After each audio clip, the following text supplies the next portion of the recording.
मनरेगा। आप लोग देख रहे होंगे कि जब से लॉकडाउन लगा या कोरोना महामारी आई हुई है, तब से नाम काफी चर्चा में हो चुका है। और याद रखिए, मुझे लगता है कि आज तक मैंने नहीं कहा होगा कि इसे लेक्चर को शेयर करना या कुछ भी करना, लेकिन आज जरूर कहूंगा आपसे, क्योंकि आप देख रहे हैं कि समाज में आप रह रहे हैं, तो आपका भी कर्तव्य रहता है कम से कम उन लोगों तक इस जानकारी को पहुंचा दिया जाए जो आप समझिए कि जिनके घर की नौकरी चली गई, या जो गरीब खाने के लिए दो वक्त की रोटी नहीं रह गई है। तो आप समझिए कि आपकी पंचायत, एक सामान्य जानकारी ये है कि आपकी पंचायत है तो मनरेगा कार्ड जारी करती होगी। उसके तहत आप क्या कर सकते हैं कि 100 दिन का रोजगार प्राप्त कर सकते हैं। और आप सरपंच साहब के या सचिव साहब के पास जाएंगे तो आपको मनरेगा कार्ड उपलब्ध करा दिया जाएगा। कई क्षेत्रों में आपको देखने को मिलेगा कि 150 दिन का भी रोजगार उपलब्ध कराया जाता है। लेकिन मैंने देखा है कि अधिकतर मामले या तो फर्जी बना दिए जाते हैं कार्ड, या फिर देखेंगे अधिकतर लोगों को इसका फायदा नहीं पहुंच पाता है।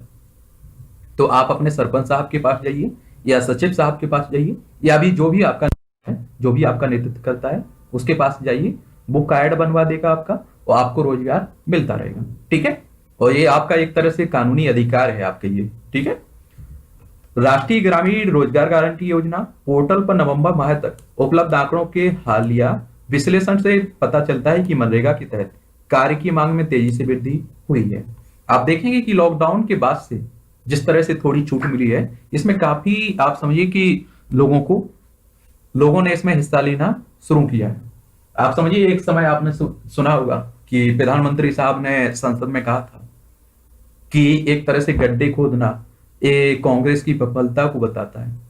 आप समझिए कि आप लोग, मैं किसी का पक्ष नहीं ले रहा हूं, लेकिन आज उसी मनरेगा ने काफी मजदूरों की हेल्प की है, जो आप समझिए कि बाहर से लौट के आए हुए थे, दिल्ली, मुंबई, सूरत से। ये जब अपने गांव में आए हुए तो इन्हें काफी रोजगार मिला है मनरेगा के तहत। ठीक है। यह एक मांग आधारित योजना है जिसे कोरोना वायरस महामारी के दौरान ग्रामीण क्षेत्रों में वापस लौटने वाले बेरोजगार प्रवासी श्रमिकों को आजीविका प्रदान करने में काफी महत्वपूर्ण भूमिका अदा की है। आप समझते होंगे कि कहां से रोजगार उपलब्ध होता होगा। तो आप समझिए कि आपके यहाँ पुलिया बन रही है, या रोड बन रहा है, या कोई भी योजना चल रही, परियोजना चल रही है, तो उसमें जो मजदूरों की एक तरह से जरूरत होती है, उसी में आपको नौकरी मिल जाती है एक तरह से। समझ रहे हैं आप लोग। ये अलग बात है कि आजकल आप देख रहे हैं कि अधिकतर जो भी इस तरह के डैम बनाए जा रहे हैं, उसमें मशीनों का उपयोग किया जा रहा है। लेकिन हर हाल में मशीन का उपयोग नहीं होना चाहिए, जहां तक एक तरह से मजदूर काम कर सकते हैं। ठीक है। आंकड़ों के विश्लेषण से पता चला है हमें कि महामारी से संबंधित प्रतिबंधों में ढील देने के बावजूद वित्तीय वर्ष 2020-21 में पहली बार 96% से अधिक ग्राम पंचायतों में योजना के तहत काम की मांग की गई है। अगर आपकी पंचायत में इस तरह का फायदा नहीं मिल रहा है, तो आपके सरपंच साहब निकम्मे हैं। क्या है? निकम्मे हैं। ठीक है। और उनकी फेलियर है, जिन्हें आप लोगों ने अपना प्रतिनिधित्व करने के लिए चुना हुआ है। मैंने हमेशा कहा है कि आप समझिए कि एक सरपंच ऐसा प्राणी है कि आप समझिए कि अगर वो आपकी समस्याओं को उठाना शुरू कर दे, आपके प्रति वफादार हो जाए, अपना कर्तव्य निभाना शुरू कर दे, तो समाज की और हमारे देश की 90% तक समस्याएं खत्म हो सकती हैं। क्योंकि आपकी समस्या क्या है, आपके पड़ोसी की क्या समस्या है, किस गांव की क्या समस्या है, इसके बारे में बेहतर कौन जानता है? सरपंच। अब सरपंच साहब का कर्तव्य होता है कि, और सचिव साहब का, कि वो विधायक जी को एक तरह से इसकी इंफॉर्मेशन, मतलब सूचना दे, विधायक जी आगे पहुंचाएं। लेकिन अधिकतर मामले में देखा जाता है कि सरपंच और सेक्रेटरी एक तरह से किस तरह का काम करते हैं, जग जाहिर है, अपना ही विकास करते रहते हैं। ठीक है। यहाँ आपको आंकड़े दिए गए हैं 2013-14 से लेकर वित्तीय वर्ष 2013-14 से ये आपको 20-21 तक। ठीक है। चालू वित्त वर्ष के दौरान शून्य कार्य दिवस वाली ग्राम पंचायतों की कुल संख्या देश में 2.68 लाख, यानी केवल 3.42% है, जो कि बीते 8 वर्ष का सबसे निचला स्तर है। वर्ष 2019 की संपूर्ण अवधि में शून्य कार्य दिवस वाली ग्राम पंचायतों की कुल संख्या 2.64 लाख, यानी कि 3.91% थी। ठीक है। आंकड़ों की माने अगर हम लोग, तो अप्रैल माह की शुरुआत से नवंबर माह के अंत तक तकरीबन 6.5 करोड़ घरों, जिनमें से आप देखेंगे 9.42 करोड़ लोग शामिल हैं, को मनरेगा के तहत काम प्रदान किया गया है, जो कि अब तक की सबसे अधिक संख्या है। इस वर्ष अब तक आप देखेंगे 265.81 करोड़ व्यक्ति दिवस उत्पन्न किए गए, जो वर्ष 2019 में उत्पन्न 265.44 करोड़ व्यक्ति दिवस से अधिक है। अक्टूबर 2020 की बात करूं तो 1.98 करोड़ परिवारों ने इस योजना का लाभ उठाया है, जो 2019 की इसी अवधि की तुलना में 82% अधिक है। मनरेगा के तहत काम की सबसे अधिक मांग तमिलनाडु, पश्चिम बंगाल, उत्तर प्रदेश और मध्य प्रदेश जैसे राज्यों में देखी गई। यहाँ एक जानकारी और आपको बताता हूँ। कई लोगों ने कहा कि ये किसान आंदोलन कर रहे हैं, पंजाब हरियाणा के किसान आंदोलन क्यों कर रहे हैं, उत्तर प्रदेश एमपी बिहार के किसान आंदोलन क्यों नहीं कर रहे हैं। आप समझते हैं, आप जानते हैं कि बुंदेलखंड के किसानों की क्या हालत है, बघेलखंड के किसानों की क्या हालत है। उनके पास खाने के लिए नहीं मिलता है। वो जितना भी एक तरह से बोते हैं, काटते हैं, उसमें घर के लिए खाने के लिए नहीं होता है। वो क्या आंदोलन करेंगे। उनको तो अगर 10,000 भी सरकार दे देती है तो वो खुश हो जाते हैं। और एक तरफ हरियाणा के किसानों की हालत देखिए आप लोग, पंजाब के किसानों की हालत देखिए। वो वीआईपी कार से चलते हैं, अपने बच्चों को वीआईपी स्कूल में पढ़ाते हैं, तो उन पर फर्क पड़ रहा है ना।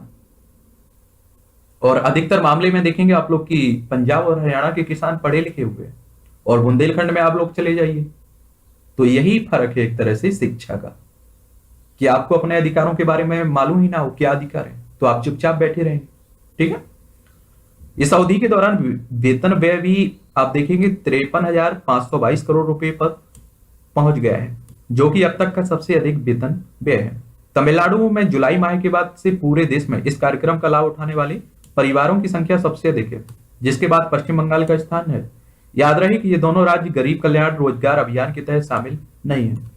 तमिलनाडु पहले नंबर पर है आपका, पश्चिम बंगाल दूसरे नंबर पर है। आपको एक और बात बताता हूं मैं। अभी कुछ ही दिन पहले मैंने देखा, मैंने किसी पंचायत के लिए आईटीआई डाली हुई थी, तो आपको जानकर आश्चर्य होगा कि वृद्धाश्रम, विधवाश्रम और मनरेगा के तहत उस पंचायत में ना के बराबर काम दिया गया है। समझ रहे हैं आप लोग कि इतना घपला किया जा रहा है। या तो फर्जी कार्ड बना दिए जा रहे हैं, जिसके नाम पर फर्जी कार्ड बने हुए हैं उसे पता ही नहीं है। ऐसी पंचायतों को, कई पंचायतों को मैं जानता हूं, लेकिन क्या कर सकते हैं, वहां की जनता में ही जागरूक नहीं है। अपने घर में अपनी बीवी को पीट सकते हैं, अपने बच्चों को पीट सकते हैं, लेकिन सरपंच साहब के पास नहीं जा सकते हैं कि हमें काम दिलाइए, मनरेगा के तहत कुछ हमें फायदा दिलाइए। और याद रखिए, इतने एक तरह से वफादार सरपंच सचिव नहीं है कि वो आपके घर आकर कहें कि आपको ये योजनाएं हैं, लीजिए इसका फायदा आप उठा सकते हैं।